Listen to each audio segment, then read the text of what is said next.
സുഗമോ ദേവി സീരിയലിൻ്റെ ഏറ്റവും പുതിയ പ്രൊമോ റിവ്യൂയിലേക്ക് എല്ലാ കൂട്ടുകാർക്കും സ്വാഗതം. നന്ദൻ്റെ തെറ്റിദ്ധാരണയൊക്കെ മാറിയെങ്കിലും പ്രഭാവതിയുടെ തെറ്റിദ്ധാരണയൊന്നും മാറിയിട്ടില്ല. കാരണം പ്രഭാവതിക്ക് ദേവികയോട് യാതൊരു വിരോധവും ഇല്ല. അരുന്ധതിയെ തോൽപ്പിക്കുക എന്ന ഉദ്ദേശത്തോടെയാണ് ഈ ഇലക്ഷന് മത്സരിക്കാനും ദേവികയ്ക്കെതിരെ പോരാടാനൊക്കെ തീരുമാനിച്ചത്.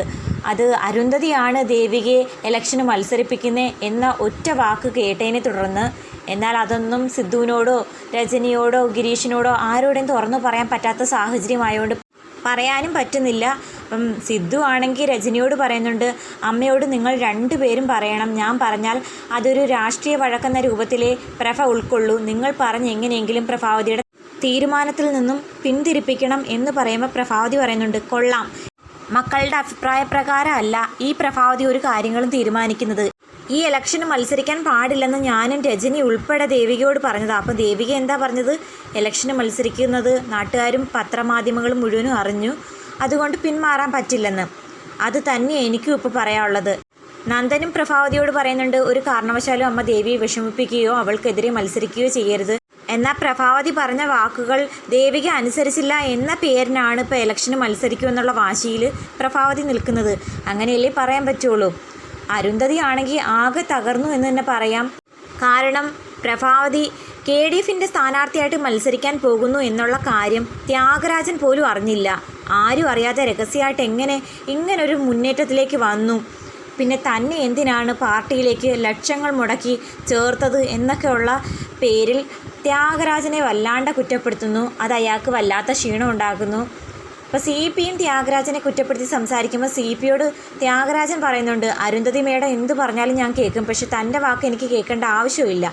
പ്രഭാവതി ഇലക്ഷന് മത്സരിക്കാതിരിക്കാൻ വേണ്ടിയിട്ട് പല തന്ത്രങ്ങളും അവർ മെനയുന്നതായിട്ട് കാണിക്കുന്നു. അതേസമയം ദേവികയെ കാണാനായിട്ട് നന്ദൻ വീട്ടിലേക്ക് വരുന്നുണ്ട്.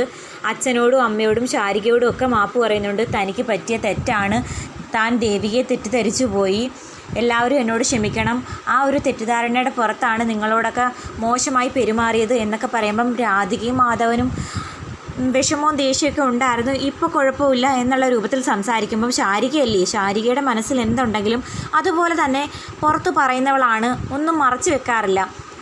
ഞങ്ങൾക്ക് എല്ലാവർക്കും നന്ദേട്ടനോട് നല്ല ദേഷ്യം ഉണ്ടായിരുന്നു എന്നൊക്കെ തുറന്നു പറയാൻ ഒരുങ്ങുമ്പോഴത്തേക്കും നമ്മുടെ ദേവിക അത് കേട്ടുകൊണ്ടുവന്ന് ശാരികയുടെ വായടപ്പിക്കുന്നു.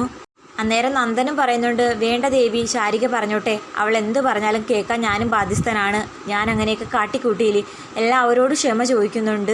അപ്പം ഇലക്ഷന് മത്സരിക്കുന്ന കാര്യങ്ങളെക്കുറിച്ച് മാധവൻ ചോദിക്കുന്നു. അമ്മ ഇലക്ഷന് മത്സരിക്കും എന്നുള്ള വാശിയിൽ നിൽക്കുവാണ്.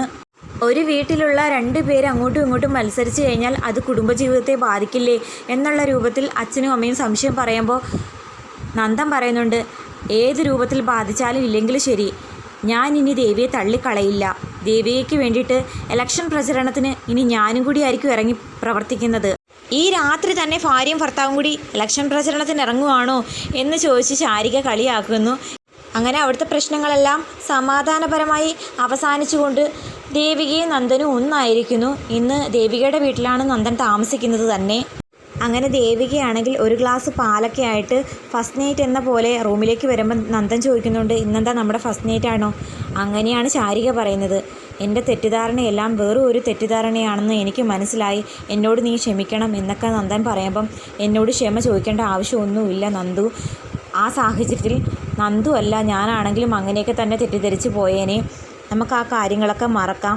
ഇത് നമ്മൾ 2 പേരുടെയും പുതിയൊരു ജീവിതമാണ്, ഒരിക്കലും തിരിച്ചു കിട്ടില്ലെന്നുള്ള ജീവിതം തിരികെ കിട്ടിയതിൻ്റെ സന്തോഷമാണ് നന്ദു എനിക്ക് എന്നും പറഞ്ഞ് ദേവിക വിഷമിക്കുമ്പം നന്ദനാണെങ്കിൽ അവളെ ചേർത്ത് പിടിക്കുന്നുണ്ട്. അതേസമയം പ്രഭാവതി ഇലക്ഷന് മത്സരിക്കരുത് എന്ന കടുത്ത തീരുമാനത്തിൽ സിദ്ധു ഓരോ കാര്യങ്ങൾ ചെയ്യുന്നു. സിദ്ധു നേരിട്ട് പറഞ്ഞു, മക്കളെ കൊണ്ട് പറയിപ്പിച്ചു, എന്നിട്ടൊന്നും പ്രഭാവതി വഴങ്ങുന്നില്ല.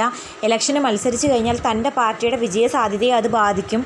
ആദ്യം ഇലക്ഷന് മത്സരിക്കാൻ പ്രഭാവതിയോടാണ് സിദ്ധുവും പാർട്ടിക്കാരും ഒക്കെ ആവശ്യപ്പെട്ടത്. അത് കേൾക്കാഞ്ഞതിനെ തുടർന്നാണ് ദേവികയെ മത്സരിപ്പിക്കാം എന്നൊരു തീരുമാനത്തിലേക്ക് വന്നെത്തിയത്. എന്നാൽ ദേവിക മത്സരിക്കുന്നത് അരുന്ധതിയുടെ തീരുമാനപ്രകാരമാണെന്നും അരുന്ധതി പണം ചെലവാക്കിയാണ് അവളെ വിജയിപ്പിക്കാൻ പോകുന്നത് എന്നറിഞ്ഞപ്പോഴാണ് പ്രഭാവതിയുടെ മനസ്സ് മാറി ഇലക്ഷന് മത്സരിക്കണമെന്നുള്ളൊരു തീരുമാനത്തിലേക്ക് വന്നത്. വീണ്ടും ഇലക്ഷന് മത്സരിക്കാൻ തനിക്കൊരു അവസരം ചോദിച്ചിട്ട് പാർട്ടി സമ്മതിക്കാഞ്ഞതിനെ തുടർന്ന് മറു പാർട്ടിയിലേക്ക് മത്സരിക്കാൻ പോകുന്നു. അത് ദേവികയുടെ വിജയ സാധ്യതയെ ബാധിക്കും.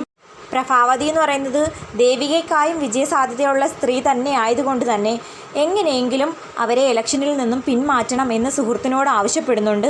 സിദ്ധു എൻ്റെ ഭാര്യയെ സ്ഥാനാർത്ഥിയാക്കരുത്, അതെൻ്റെ കുടുംബത്തിൽ ഒലച്ചിലുണ്ടാക്കും എന്നൊക്കെ സിദ്ധു സുഹൃത്തിനോട് പറയുമ്പം ഞാനിപ്പോൾ എന്ത് വേണമെന്നാണ് സിദ്ധു പറയുന്നത് എന്ന് അദ്ദേഹം ചോദിക്കുന്നുണ്ട്. അങ്ങനെ ചില പ്ലാനൊക്കെ അവർ തയ്യാറാക്കുന്നു. പിന്നീട് കാണിക്കുന്നത് ചന്ദ്രോത്ത് വീട്ടിലേക്ക് 2 ഗുണ്ടകൾ മുഖം മൂടിയൊക്കെ അണിഞ്ഞു വരുന്നുണ്ട്. അങ്ങനെ വന്ന് ബെല്ലടിക്കുമ്പോൾ ഡോറ് തുറക്കുന്നത് പ്രഭാവതിയാണ്. ഇപ്പോൾ രജനിയും ഗിരീഷും അവരുടെ വീട്ടിലാണ്. നന്ദൻ ദേവികയുടെ വീട്ടിലേക്ക് പോയിരിക്കുന്നു. സിദ്ധു ആണെങ്കിൽ ഇലക്ഷൻ പ്രചരണത്തിന് വേണ്ടി പോയിരിക്കുന്നു. അവിടെ മറ്റാരും ഇല്ലെന്ന് തന്നെ പറയാം. പ്രഭാവതി ഒറ്റയ്ക്കാണ്. ഡോറ് തുറന്നു വന്ന് പ്രഭാവതി ചോദിക്കുന്നു, നിങ്ങൾ ആരാ, സിദ്ധാർത്ഥൻ സാറില്ലേ എന്ന് ചോദിക്കുമ്പോഴത്തേക്കും ഇല്ല എന്ന് പറഞ്ഞതും പ്രഭാവതിയുടെ തലയ്ക്ക് അതിലൊരുത്തൻ വടി കൊണ്ടടിച്ച് ബോധം കെടുത്തുന്നു. അങ്ങനെ ബോധം കെട്ട് കിടക്കുന്ന പ്രഭാവതിയെ അവരെടുത്തോണ്ട് പോകുന്നതായിട്ടാണ് പ്രൊമോയിൽ കാണിക്കുന്നത്. നമ്മളൊക്കെ വിചാരിക്കും സിദ്ധാർത്ഥൻ പറഞ്ഞ ആളുകളായിരിക്കും പ്രഭാവതിയെ തട്ടിക്കൊണ്ട് പോകുന്നതെന്ന്. ഒരിക്കലും ആയിരിക്കില്ല. നമ്മുടെ ത്യാഗരാജനും അരുന്ധതിയും എല്ലാവരും കൂടി ചേർന്ന് ഒപ്പിക്കുന്ന പ്ലാനായിരിക്കും. ഇലക്ഷന് മത്സരിക്കാൻ താല്പര്യമുള്ളവരുടെ നോമിനേഷൻ ലിസ്റ്റ് കൊടുക്കേണ്ട ഡേറ്റ് കഴിഞ്ഞിട്ടേ ഇനി മിക്കവാറും പ്രഭാവതിയെ അവർ പുറത്തു വിടാൻ ചാൻസ് ഉള്ളൂ. ഇപ്പോൾ കാത്തിരിക്കാൻ എന്താകുമെന്ന്. അങ്ങനെയൊന്നും തോറ്റു പിന്മാറുന്ന ഒരു സ്ത്രീയെ അല്ല പ്രഭാവതി. ഇതൊക്കെ മുൻകൂട്ടി കണ്ടുകൊണ്ട് തന്നെ നമ്മുടെ പ്രഭാവതി ഇതിനെ പ്രിവെൻറ്റ് ചെയ്യാൻ എന്തെങ്കിലും ഒരു മാർഗം കണ്ടിട്ടുണ്ടാകാം.